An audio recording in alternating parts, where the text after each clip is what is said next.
মধ্যপ্রাচ্যের দখলদার ইসরায়েলকে এখনও একটি স্বাধীন রাষ্ট্র হিসেবে স্বীকৃতি দেয়নি বিশ্বের অনেক দেশ। জাতিসংঘের সদস্য হলেও ইসরায়েলের সীমান্ত এবং জেরুজালেমের মর্যাদা নিয়ে আন্তর্জাতিক সম্প্রদায়ের মধ্যে মতভেদ রয়েছে। 1948 সালে ইহুদিবাদী ইসরায়েল রাষ্ট্র প্রতিষ্ঠিত হলেও ফিলিস্তিনের সঙ্গে সংঘাত এবং ফিলিস্তিনিদের রাষ্ট্রত্বের প্রশ্নটি এই স্বীকৃতির পথে প্রধান বাধা। সারা বিশ্বের কাছ থেকে রাষ্ট্র হিসেবে সেভাবে স্বীকৃতি না পাওয়ায় ইসরায়েলের কূটনৈতিক সম্পর্ক এবং আঞ্চলিক স্থিতিশীলতাকে প্রভাবিত করেই চলেছে। বিষয়টি আন্তর্জাতিক অঙ্গনে ইসরায়েলিদের জন্য এক জটিল পরিস্থিতি সৃষ্টি করেছে। ফিলিস্তিনিদের ওপর অত্যাচার নিপীড়ন করায় ইসরায়েলকে দখলদার রাষ্ট্র হিসেবে চিহ্নিত করে আসছে মুসলিম সংখ্যাগরিষ্ঠ দেশগুলো। সেই কারণে মুসলিম বিশ্বের সঙ্গে ইসরায়েলিদের কূটনৈতিক সম্পর্ক তেমন একটা গড়ে ওঠেনি। ঠিক এ কারণেই দখলদার ইসরায়েল রাষ্ট্রের সঙ্গে কূটনৈতিক সম্পর্ক নেই ইন্দোনেশিয়ার। এমনকি রাষ্ট্র হিসেবেও ইসরায়েলকে স্বীকৃতি দেয়নি বিশ্বের সবচেয়ে বড় মুসলিম সংখ্যাগরিষ্ঠ দেশ। তবে ইসরায়েলকে স্বীকৃতি দেওয়ার ইচ্ছা পোষণ করেছেন ইন্দোনেশিয়ার প্রেসিডেন্ট প্রাবাও সুবিয়ান্তো। এক্ষেত্রে ইসরায়েলকে একটি কঠিন শর্ত দিয়েছেন তিনি। ফিলিস্তিনকে রাষ্ট্র হিসেবে ইসরায়েলিরা স্বীকৃতি দিলে তবেই তাদেরও স্বীকৃতি দেওয়া হবে বলে জানিয়েছেন ইন্দোনেশিয়ার প্রেসিডেন্ট। বুধবার জাকার্তায় ফ্রান্সের প্রেসিডেন্ট ইমানুয়েল মাক্রোর সঙ্গে আলোচনা করেন ইন্দোনেশিয়ার প্রেসিডেন্ট প্রাবাও সুবিয়ান্তো। এরপরেই এক সংবাদ সম্মেলনে ইন্দোনেশিয়ার প্রেসিডেন্ট বলেন, ফিলিস্তিনের স্বাধীনতা হল প্রকৃত শান্তি অর্জনের একমাত্র উপায়।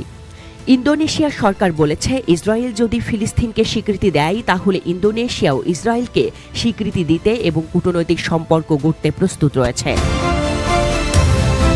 অবশ্য ফিলিস্তিনকে রাষ্ট্র হিসেবে স্বীকৃতি দেওয়ার সম্পূর্ণ বিপক্ষে ইসরায়েল সরকার।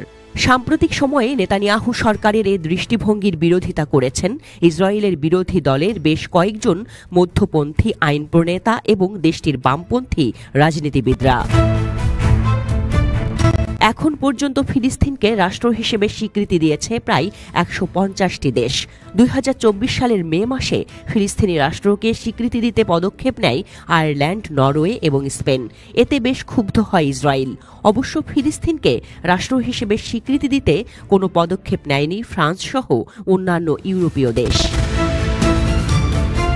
তবে বুধবার এক যৌথ বিবৃতিতে ইসরায়েল ও ফিলিস্তিনকে পরস্পর সমঝোতা করতে আহ্বান জানিয়েছেন ফ্রান্স ও ইন্দোনেশিয়া। এদিকে গত মাসেও ফ্রেঞ্চ প্রেসিডেন্ট ম্যাক্রো বলেছিলেন, কয়েক মাসের মধ্যে ফিলিস্তিনকে রাষ্ট্র হিসেবে স্বীকৃতি দিতে যাচ্ছে ফ্রান্স। শুধু তাই নয়, গাজার মানবিক পরিস্থিতি মোকাবেলায় ইসরায়েলের নিন্দা করেন তিনি। গত সোমবার যুক্তরাজ্যের কেয়ার স্টারমার এবং কানাডার মার্ক কার্নির সঙ্গে দেওয়া এক যৌথ বিবৃতিতে ইসরায়েলকে গাজায় সামরিক অভিযান বন্ধের আহ্বান জানান ম্যাক্রো। মিত্রদেশ হয়েও ফরাসি প্রেসিডেন্ট ম্যাক্রোর এমন অবস্থানে বেশ বিপাকে পড়েছে ইসরায়েল। এর জবাবে যুক্তরাজ্য, কানাডা ও ফ্রান্স বিষয়টি ভুলভাবে বিচার করছে বলে মন্তব্য করেছেন দেশটির প্রধানমন্ত্রী নেতানিয়াহু। এর মাধ্যমে এই তিন দেশের নেতা ন্যায় বিচারের পরিবর্তে ভুল পথে যাচ্ছেন বলেও মন্তব্য করেন তিনি।